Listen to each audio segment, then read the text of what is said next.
Assalamualaikum warahmatullahi wabarakatuh.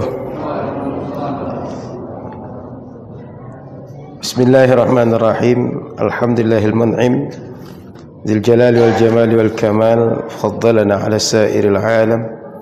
Asyhadu an la ilaha illallah wahdah wa asyhadu anna Muhammadan abduhu wa rasuluh sallallahu alaihi wasallam ala nabiyya ba'dah. Alhamdulillah, Bapak Ibu jemaah muliakan Allah Subhanahu wa taala. Selalu bersyukur kita dengan segala nikmat yang Allah karuniakan. Sampai sekarang kita diberikan ketenangan hidup, diberikan berbagai hal yang membuat kita lapang, mudah, dan tertunai hajat-hajat kita. Kalau bukan karena inayah dari Allah, kita tak akan bisa menikmati segala apa yang kita senang sampai saat ini. Maka harus bersyukur agar syukur kita membuat kita semakin lebih baik. Syukur itu bukan kebutuhan Allah, tapi kebutuhan kita. Salawat teriring salam kepada Rasulullah sallallahu alaihi wasallam. Semoga kita semua di akhirat berkumpul bersama rombongan Nabi Muhammad sallallahu alaihi wasallam. Bapak Ibu, sebelum mulai pengajian saya ingin sampaikan, kemarin saya ikut pelatihan Juleha Indonesia, juru sembelih halal. Namanya nampak seksi, tapi itu bukan nama perempuan, singkatan dari juru sembelih halal. Kalau kita amati proses kurban yang dilakukan di masjid-masjid atau di lapangan atau di sekitar masyarakat, kadang-kadang pisau kita itu tidak tajam, sehingga kalau menggoroh binatang itu macam gergaji menggoroh kayu. Kadang-kadang itu bukan cerita, itu bisa tengok di YouTube, banyak sekali kisah-kisah. Atau yang kedua, kadang-kadang ketika kita menyembelih, binatang itu sudah tersiksa batin dulu sebelum kita sembelih, sehingga binatang itu sudah ketakutan, stres, dan secara kesehatan ternyata itu pengaruh terhadap kualitas daging.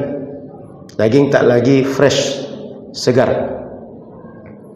Kadang-kadang ketika kita mengelola daging, mengurus jeroannya itu, ya jeroan namanya, yang bagian dalam perut itu, kadang tidak teliti, tak cermat, sehingga ada bagian dari perut yang seharusnya tak terbuang, kadang terbuang. Mengelolanya kadang tak bersih, sehingga orang jijik memanfaatkan.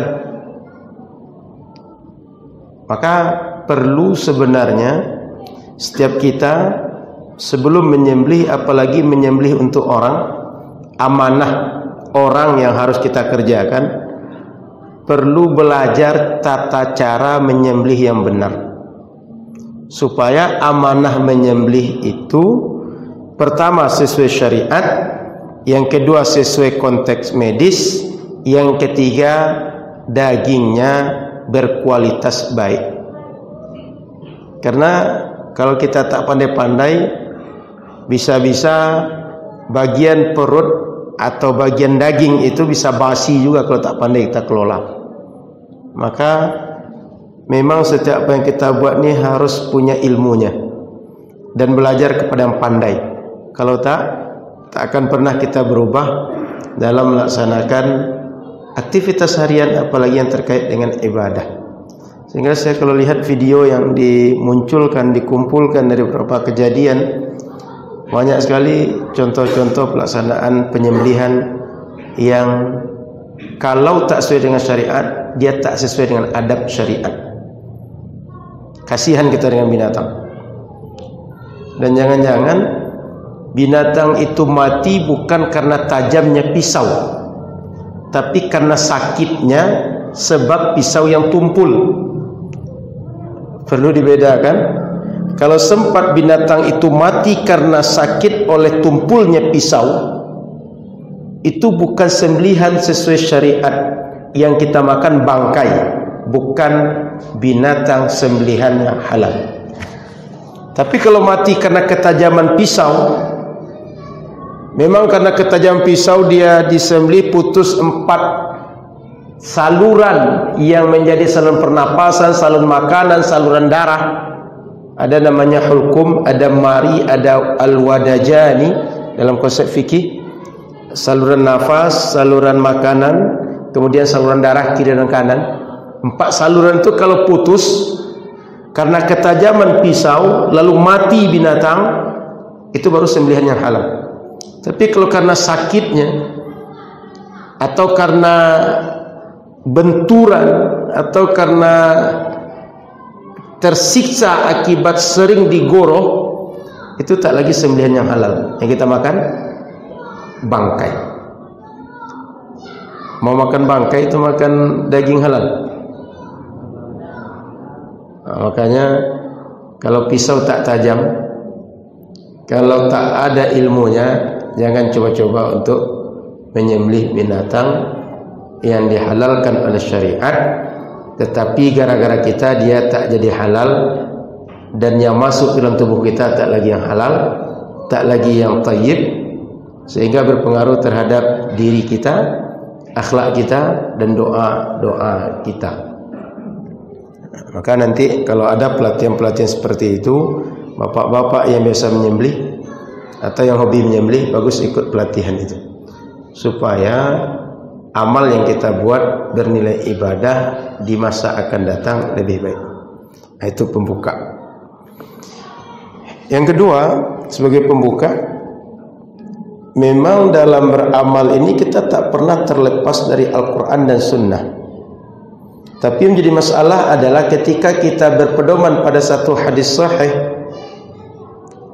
yang menjadi pertanyaan setelah itu, apakah hadis sahih yang kita jadikan hujjah sudah hadis yang final? Makna hadis final, hadis ini apakah merupakan hadis yang tak ada lagi? Pertama, hadis yang mengkhususkannya. Yang kedua, tak ada lagi hadis yang membuat taqyidnya atau membuat ketentuan tambahan. Atau hadis ini tak lagi hadis yang mansukh, dihapuskan hukumnya karena datang hadis yang baru. Atau hadis ini hadis sahih, yang lain juga hadis sahih, sehingga kedua-duanya nampak secara zahir bertentangan. Maka perlu dilakukan tarjih di antara dua hadis yang sahih. Mana satu yang diamalkan di antara dua hadis yang valid, secara matan kuat, secara sanad kuat, menurut penilaian orang yang menilai hadis, mana satu di antara dua yang diamalkan? Sudah clear itu semua atau belum? Dan tak mungkin semua ini clear kecuali oleh orang yang hafal hadis. Pertanyaannya, berapa banyak hadis yang kita hafal? Oleh karena itu, sejak dahulu dalam tradisi keilmuan Islam, untuk menetapkan hukum halal, haram, hukum halal itu ada nanti masuk kepada mubah, makruh, sunnah. Itu tidak cukup seseorang sebagai seorang pengkaji hadis, hafal banyak hadis, lalu bisa mengkritisi hadis, tapi perlu seorang yang disebut dengan mujtahid. Lebih dari sekadar ilmu hadis yang harus dikuasai. Ada ilmu tentang Al-Quran, ada ilmu tentang hadis, ada ilmu tentang bahasa Arab, ada ilmu tentang logika, dan banyak ilmu yang lain. Sehingga ketika menelurkan sebuah hukum, hukum itu paten, definitif, pasti, tak lagi kontradiksi dengan kalau datang dalil yang lain atau bertemu ayat atau hadis yang lain. Kira-kira di zaman sekarang ada anak orang-orang surau di Pekanbaru bisa seperti itu? Katanya hadis sahih, lalu dibenturkan dengan ijtihad ulama yang lain. Kita tanya balik, ini hadisnya sudah final atau belum? Kira-kira ada di Pekanbaru orang macam itu? Nah, kalau tidak, berarti kelasnya sama dengan kita. Orang yang beramal Al-Quran dan hadis, mengikuti para ulama yang paham Al-Quran dan hadis. Dan memang begitu semestinya. Maka oleh karena itu, jangan terlalu berlagak beramal dengan Quran dan Sunnah, lalu setiap yang kita buat merasa paling sunnah dibanding yang lain, sementara kita tak paham bagaimana mengamalkan sunnah yang sebenarnya. Itu pembuka. Kita lanjut tentang rukun salat yang ketujuh. Sekalian menjawab pertanyaan terakhir waktu itu, Rasul kalau mau sujud dahulukan meletakkan tangan atau lutut? Itu pertanyaan terakhir di Senin yang lalu, akan kita jawab insyaallah. Pertama, dalam salat setiap rakaat harus sujud 2 kali sujud. Itu pertama ketentuannya. Yang kedua, dalilnya adalah dalam Al-Quran Allah katakan, ya ayyuhalladzina amanu rka'u wasjudu wa'budu rabbakum. Hei orang-orang beriman, ketika kalian salat, rukuklah kalian, sujudlah kalian. Disebutkan usjudu, sujud. Berarti pekerjaan salat ini mesti ada sujud. Lalu sujud ini bagaimana kita mengetahui cara prakteknya? Dijelaskan dalam hadis. Kata Rasul menjelaskan, summa sujud hatta tatma'inna sajida. Engkau kalau salat, sujudlah, dan sujud itu dengan tumakninah. Timbul pertanyaan lanjutan, yang sujud pakai tumakninah itu sekali atau 2 kali? Rupanya ditengok di salat-salat Rasul, beliau tak pernah salat kecuali setiap salat sujud itu 2 kali 1 rakaat. Maka kemudian datanglah dalil, sallu kama ra'aitumuni usolli. Ini meskipun saya bacakan ayat dan hadis, berapa hadis sejak tadi, saya tak pandai menggali hukum dari hadis tadi, tapi membacakan dalil yang disampaikan ulama kepada kita. Kebanyakan kita cuma pandai seperti itu, membacakan dalil, menjelaskan dalil yang digali atau tak selesai final hukumnya oleh para ulama. Itu cuma yang disampaikan oleh ustaz-ustaz kita hari ini. Maka kalau terlalu gagah mengatakan berdasarkan hadis begini, itu orangnya kalau tidak takabur sombong, kalau tidak angkuh sok pandai. Itu aja orangnya, tak ada yang lain dari itu. Maka dalil-dalil tadi menjelaskan bahwa Rasul salatnya 2 kali sujud dalam setiap rakaat. Sehingga ijma' ulama, sepakat ulama, setiap orang yang salat 1 rakaatnya mesti sujud 2 kali. Kalau tidak, tak sah salatnya. Sebab apa? Rasul tidak pernah salat kecuali setiap kali 1 rakaat 2 kali sujud. Kemudian bagaimana sujud yang sah itu? 1, saat kita menuju tempat sujud, memang pekerjaan yang kita lakukan ini tujuannya hanya untuk sujud. Bukan karena kita kadang-kadang kan kunci jatuh, HP jatuh, selamatkan HP, lalu kita langsung je sujud. Kan dah selesai baca ayat tadi dah, langsung je sujud. Tak boleh begitu. Harus ketika kita selesai i'tidal, kita menuju tempat sujud, diniatkan untuk sujud. Bukan karena terpaksa, bukan karena mendadak, bukan karena darurat atau karena hal-hal lain, tapi memang kita sujud tadi kita niatkan untuk sujud, mesti begitu. Sudah berapa kali hal seperti ini kita contohkan. Kan boleh jadi ketika kita berdiri, orang refleks dia macam mau menampar kita. Orang tak menampar, cuma macam mau nampar, nampak. Sama kayak kita bawa mobil, mobil itu kan depan kita kan ada kaca, nampak di depan tu burung menuju arah kita. Apa lakukan sopir? Kan tak akan, burung tu tak akan kena ke wajah dia. Tapi begitu nampak burung ke wajah dia, dia mesti gini, refleks. Nah ketika kita salat, kadang-kadang anak-anak main atau kawan kita candai, digitukan tangannya macam mau menampar kita. Apa yang kita buat? Kita gitukan badan, merunduk. Apabila kita merunduk seperti itu langsung sujud, itu tak sah. Mesti kita bergerak ke tempat sujud karena memang sujud untuk salat. Itu satu. Yang kedua, saat kita sujud mesti menempel 7 anggota sujud di tempat sujud. 1 kepala, Ini bagian dari sunnahnya ikut dengan kepala. Maka tak boleh hidung nempel, kepala tak nempel. Yang pokok ini. Yang kedua, telapak tangan kanan, telapak tangan kiri, lutut kanan 4, lutut kiri 5, ujung kaki kanan 6, ujung kaki kiri 7. Mesti 7 itu menempel. Maka kalau ada orang angkat-angkat kaki ketika sholat, baik 1 atau 2, kan kadang ada anak-anak, kadang ada bapak-bapak, macam anak-anak sholat, dia angkat kaki 1 atau 2 aja, atau hanya ujung kaki nempel-nempel sikit ya, itu tak sah sujud dia. Mesti ujung kaki itu, kalau bisa dipatahkan, ditekuk, ujungnya menghadap ke kiblat, ditekuk ujung jari itu, semestinya begitu dalam sholat. Paling tidak ujung jari kita tu mesti kokoh, mesti mencakar, menempel ke tempat sujud. Jangan sekedar taruh-taruh aja. Sekedar taruh-taruh itu tak sah sujud. Apalagi diangkat-angkat, dimain-mainkan, tak sah sujud seperti itu. Jadi Bapak Ibu, sujud itu tak sini yang ditengok 7 anggotanya. Ketujuh-tujuhnya mesti menempel, mencakar ke tempat sujud, dan tak boleh sekedar menempel, dan tak boleh ditahan-tahan. Yang sampai nanti tahan-tahan kepala, menahan dengan tangan, kaki nanti tak nempel, atau kepala tak sekedar taruh sikit, mana tahu nanti takut pula make upnya rusak, atau minyak rambut nanti berubah pula model rambut, tahan sikit, tak boleh. Mesti 7 tadi menempel dan menahan bobot badan kita di tempat sujud.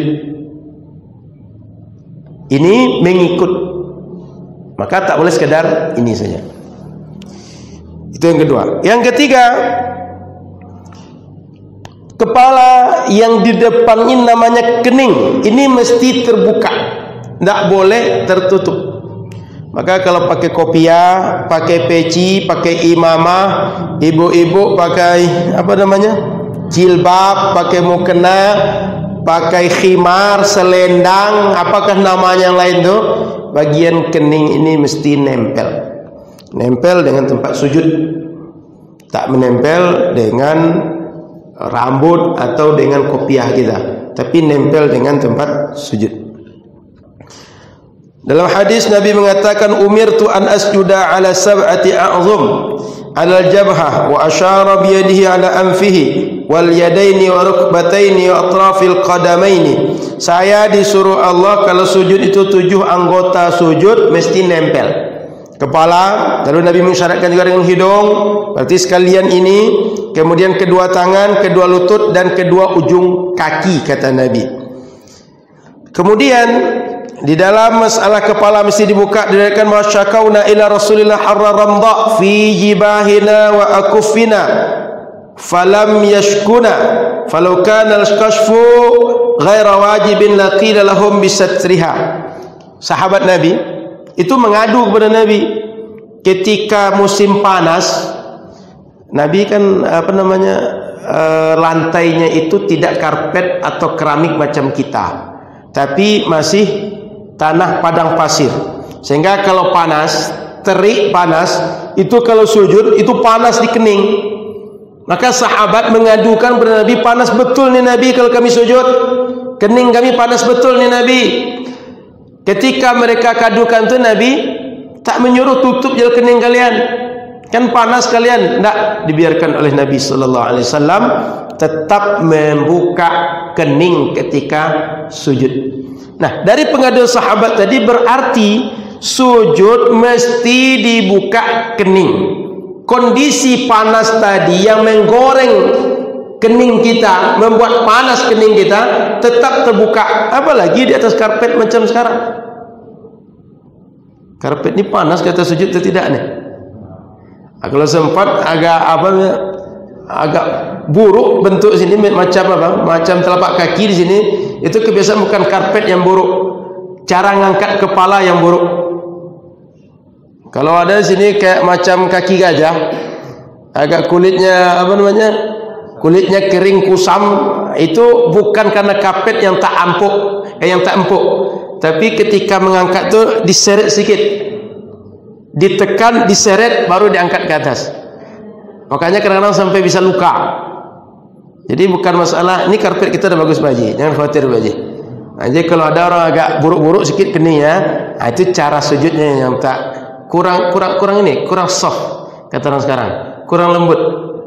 Nah, jadi lembut sedikit, tidak mesti kasar-kasar kita. Kemudian Bapak Ibu yang dirahmati Allah Subhanahu Wa Taala, yang selanjutnya sujud itu mesti posisi kepala bagian bawah, mohon maaf, bagian pantat bagian atas, sehingga posisi kita terbalik. Yang tadinya kepala paling atas, sekarang paling bawah. Nanti jangan pula orang mengira yang penting kan nempel anggota sujud 7 anggota tadi, dia tiarap ke dinding, kan sama aja kan, nempel juga ketujuhnya kan.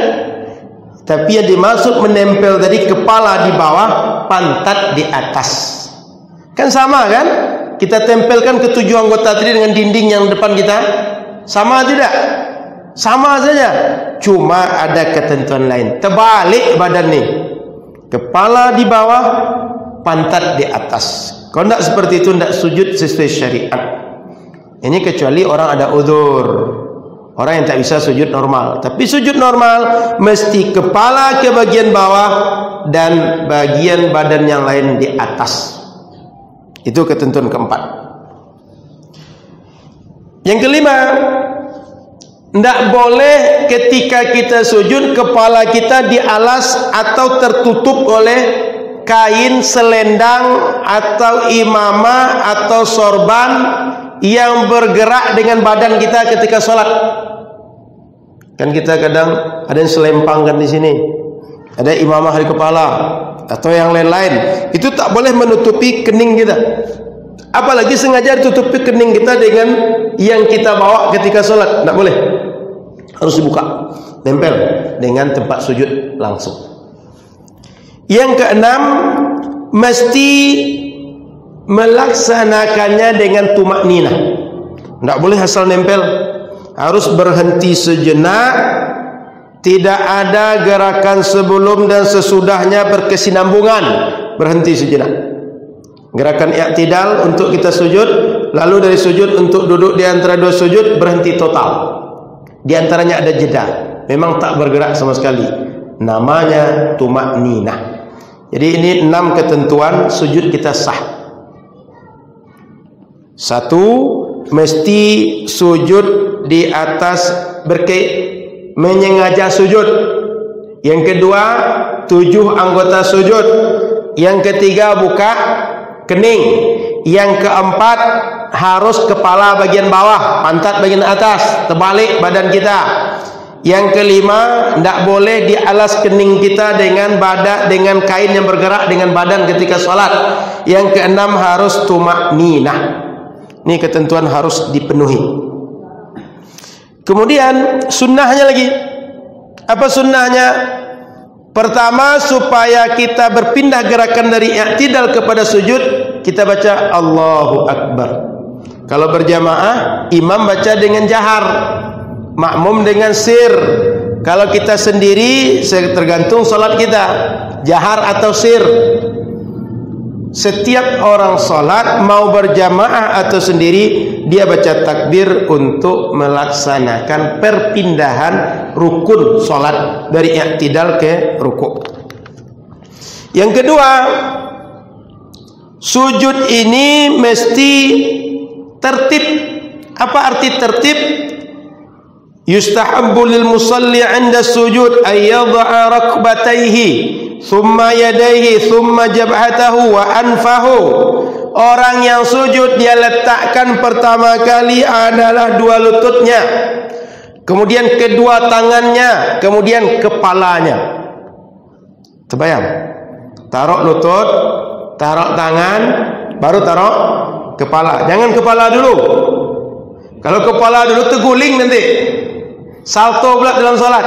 Mesti lutut, 2 tangan, baru kepala. Dalam hadis Nabi dikatakan, kana Rasulullah sallallahu alaihi wasallam idza sajada wada'a rakbatayhi qabla yadayhi. Rasul ketika beliau sujud, beliau meletakkan kedua lutut, baru kedua tangan beliau. Wa idza nahadha rafa'a yadayhi qabla rukbatayhi. Ketika bangkit dari sujud untuk duduk, beliau angkat tangan dulu baru lutut beliau. Jangan lutut dulu baru tangan diangkat. Saat balik dari sujud. Jadi kalau sujud, lutut, kemudian tangan, baru kepala. Ini kabel kita kiri kanan. Oke. Baik. Jadi saat kita sujud mesti lutut ditaruh, tangan baru kepala. Saat balik mesti angkat dulu tangan, baru lutut kita diangkat. Jangan lutut dulu baru tangan. Kalau lutut dulu diangkat, begini sholat. Jadi angkat tangan dulu baru lutut kita digerakkan. Maka dalam hadis Nabi sallallahu alaihi wasallam, kalau pertanyaan pekan lalu taruh lutut dulu apa tangan? Sudah jelaskan hadis Nabi sallallahu alaihi wasallam. Dah terjawab, Bu? Dah ya? Sebab pekan lalu ada pertanyaan. Maka saya jawab.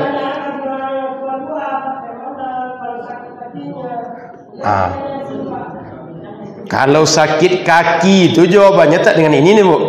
Dengan kondisi dijawabnya. Nah, ini jawaban untuk orang yang normal. Kalau orang tak normal, jawabannya juga abnormal, sesuai dengan kondisinya. Jadi ketika kita normal, kondisi badan sehat, tulang masih kuat, masih muda, tak ada kendala rematik dan lain-lain, sujudlah dengan lutut dulu, baru tangan, baru kepala. Tapi kalau sudah tua, rematik, atau masalah yang lain, intinya sudah tak mungkin lagi macam tadi, baru tangan, kemudian kaki, sesuai keadaan. Maka ditemukan hadis Rasul bahwa beliau kalau sujud dulu tangan baru kaki. Kenapa? Nabi ketika usia mulai uzur, sudah mulai agak sulit untuk bergerak seperti orang lincah anak muda, tangan dulu baru kaki. Itu kapan? Ketika beliau sudah mulai agak uzur. Paham Bapak Ibu? Jadi kalau ditanya ada hadis keduanya, ada. Tapi hadis asal yang menjadi sunnah untuk dikerjakan adalah lutut dulu diletakkan baru tangan kita. Paham? Jadi kondisi keduanya ada, dengan catatan. Baik. Yang ketiga, ketika kita sujud, sebaiknya kedua tangan kita diletakkan sejajar dengan kedua sejajar dengan ini, dua bahu, sejajar dengan kedua bahu, sehingga tak perlu pula dikangkang jauh-jauh. Kadang-kadang orang pula orang gini sujud tuh, sehingga orang di sampingnya payah pula untuk sujud. Untung tak kena hidung orang sebelah. Jadi sejajar dengan ini, tak perlu pula jauh-jauh, sejajar. Jadi proporsional.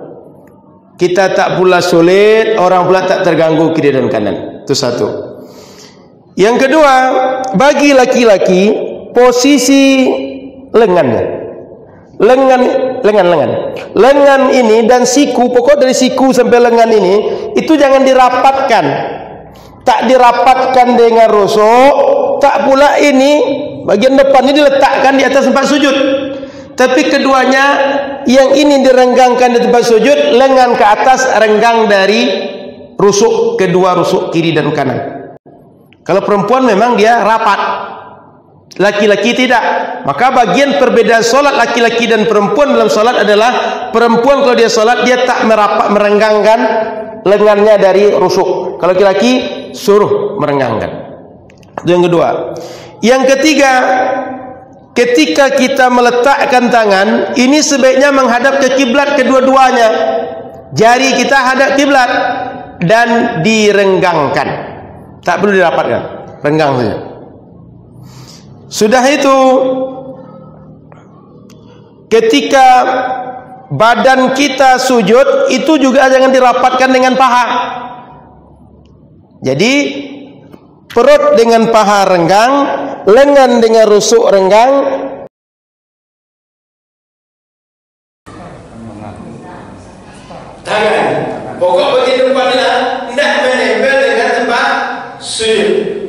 kita bisa sholat. Jadi ini diangkat, ini juga tidak nempel dan perut tak nempel dengan lutut kita, dengan paha kita. Jarak semuanya. Dalam hadis ceritakan bahwa kana idza sajada farra jabalan baina rijlaihi, termasuk kaki.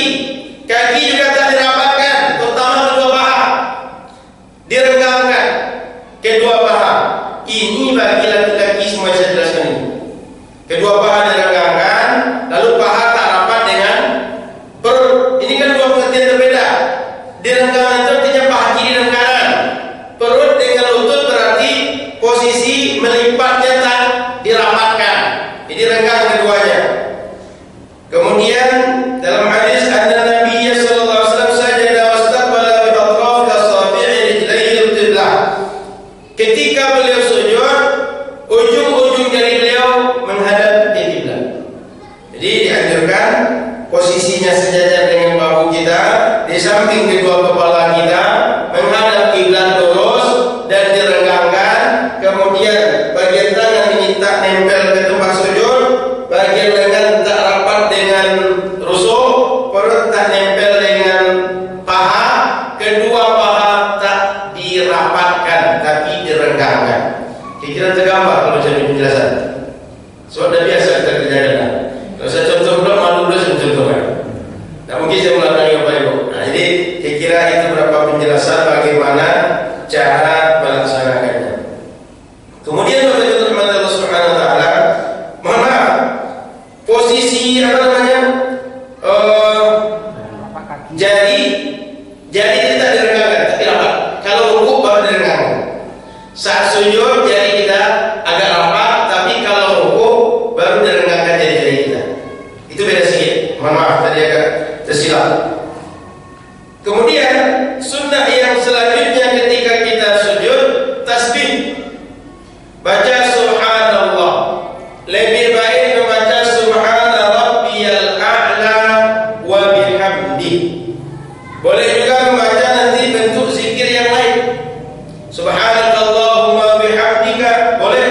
Subuhun qudusun rabbuna wa rabbul malaikati war ruh, boleh juga. Tapi yang terbaik yang disunnahkan membaca subhana rabbiyal a'la wa bihamdi.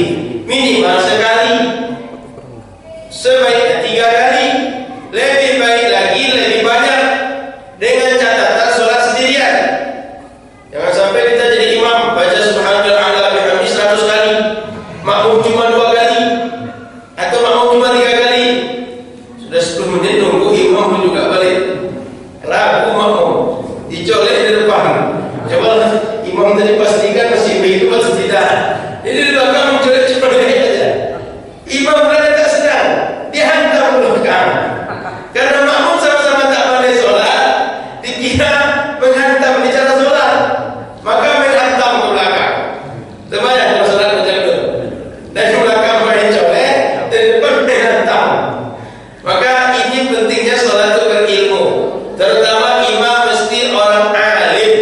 Sehingga kalau kita Bapak Ibu, ada orang alim, ada orang bagus baca Al-Quran, itu lebih dahulukan orang alim tentang sholat dengan orang bagus baca Al-Quran. Kenapa? Sholat itu tak sekedar bacaan. Bacaan itu bagian kecil daripada semua sholat. Sementara alim ini adalah ilmu tentang semua sholat. Sehingga hal seperti tadi dicolek orang, imam tak mesti marah. Berarti imam ini sedang diingatkan. Nanti jangan kira nanti makmum baca subhanallah dia sambungnya alhamdulillah. Kan tak lucu imam sholat begitu. Maka imam mesti punya ilmu. Nanti jamaah perempuan mengingatkan, tepuk tangan, disambung nanti. Kan tak lucu sholat begitu. Mesti ada ilmu, apalagi imam. Oleh karena itu orang berilmu lebih didahulukan jadi imam dibanding orang yang bagus bacaan. Nah, di masjid-masjid kalau nanti kita pilih imam, sebaiknya yang paling pertama diuji ilmu tentang sholatnya. Tidak bagus tidak bacaannya. Kita kadang-kadang yang diuji itu bagus tidak bacaan dia. Pernah juara MTQ atau tidak? Jangan. Pentingkan ilmu sholatnya. Yang kedua, dia ini kebanyakan oleh kita jadikan contoh. Maka perhatikan akhlak dia, perhatikan adabnya. Jangan sampai gara-gara dia imam, anak keturunan kita atau kita masjid mencontoh dia, sementara dia tak berakhlak. Maka nanti merusak hubungan kita dengan imam, atau imam merusak masyarakat. Maka Bapak Ibu, orang-orang alim ini punya tanggung jawab lebih besar daripada orang tidak alim. Kenapa? Orang alim, kalau seandainya dia berbuat mutahaddid dalam bahasa agama itu, dia agak remeh semua yang haram, semua yang makruh, sehingga dia macam boleh dia semua. Orang nanti mengira yang haram itu boleh juga, yang makruh boleh juga. Makanya kalau bisa para ustaz jangan merokok, para kiai, para penceramah, para guru berbalik jangan merokok. Kenapa? Nanti orang akan murahnya dalil. Engkau kenapa merokok? Cuma ustaz itu merokok juga. Cuma ustaz itu kalau ceramah, ikut aja. Kan mudah aja jawab masyarakatnya. Dalilnya gampang aja kan? Kami kemarin pas tahlilan, ustaz itu saya tengok sekali duduk 3 batang rokok habis sama dia. Untung sempat ditutup oleh garing masjid doa. Kalau tidak habis dengan bungkus dia sekali duduk. Maka Bapak Ibu rahmati Allah, kita para orang yang didahulukan dalam masalah agama punya tanggung jawab besar. Sehingga sholat sunnah itu memang dianjurkan di rumah dibanding di masjid. Tapi orang alim itu kalau bisa sholat sunnahnya harus ada yang dibuat di masjid. Kenapa? Nanti dikira orang belum ustaz itu. Orang suruh sunnah dia tak pernah sholat sunnah. Kan bisa jadi begitu bagi masyarakat. Termasuk juga kita kalau musafir kan boleh batal puasa. Kalau musafir, begitu sampai di suatu kampung, orang kan nggak tahu kita ini baru sampai atau tidak. Jika kita membatalkan puasa dan perjalanan, sudah sampai di kampung kita sampai berbuka, usahakan jangan makan minum di tempat terbuka. Kenapa? Dikira orang nanti, tak apa-apa makan minum rupanya kalau Ramadan ini. Dikira orang gitu nanti. Atau nanti dianggap orang, katanya muslim, katanya lagi sholat, pergi haji 7 kali, sedekah banyak, tapi Ramadan nggak puasa. Kan orang menilainya salah. Kenapa? Dia tidak tahu kondisi kita. Maka kalau nanti sempat, kan kalau lagi Ramadan ini, kita musafir, di perjalanan boleh batal puasa. Begitu sampai di tujuan, seandainya makan minum, usahakan sembunyi. Kenapa? Bukan munafik, menjaga. Karena orang tak semuanya tahu kita ini musafir. Kita tak bisa mengontrol orang. Kadang orang bisa kita jelaskan, kadang orang tak bisa kita jelaskan. Atau kadang orang melihat kita bisa kita beritahu, kadang orang tak bisa kita beritahu. Mana tahu kita sedang minum, ada orang nengok dari jauh, dia langsung menceritakan orang lain. Kan itu banyak dari masyarakat kita. Nah, oleh karena itu mesti membaca-baca keadaan. Imam juga begitu. Jadi ilmu sholatnya, akhlaknya, baru tengok bacaannya. Jangan terbalik, nanti menyesal ya. Kadang-kadang kita percaya betul dengan imam, pada akhirnya kita sendiri yang muak dengan imam itu. Sehingga minta kepada pengurus, Pak pengurus, rapat kita, aku rapat imam. Kalau lama bisa bangkit tensi di masjid ini. Bisa-bisa imam bisa usul di masjid kita. Maka kita cari imam yang ilmunya bagus tentang sholat, adabnya bagus, bacaannya sesuai dengan ilmu. Nah itu yang penting. Karena banyak di antara kita yang penting kalau sholat itu enak di telinga kita, Ustaz. Jangan. Tak sedikit orang sholat bagus tapi ilmunya kurang dalam sholat. Baik, selanjutnya yang kelima, sunnah dalam sujud berdoa. Karena kata Nabi, aqrabu ma yakunu bainal 'abdi aqrabu ma yakunu 'abdu min rabbih 'azza wa jalla wa huwa yasjud atau wasajid fa aktsirud du'a. Dalam hadis Nabi dijelaskan bahwa di antara keadaan yang kita dekat dengan Allah, Allah merasa dekat dengan kita, rahmatnya banyak saat itu adalah ketika kita sedang sujud berdoa. Maka ketika kita sedang sujud, ketika sedang sujud itu perbanyaklah doa. Kenapa? Rahmat Allah sedang banyak. Maka ketika sedang rahmat sedang banyak itu kita berusaha untuk banyak berdoa. Dalam hadis ceritakan bahwa Nabi sallallahu alaihi wasallam kana fi sujudihi yaqul, Allahumma ighfir li dhanbi kulli, dirqahu wa jullahu wa awwalahu wa akhirahu wa alaniyatahu wa sirrahu.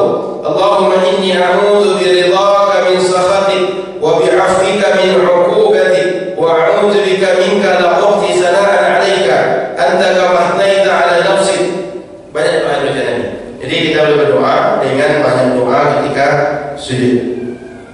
Saya kira itu penjelasan kita tentang sujud. Kita lanjut tanya jawab. Silakan.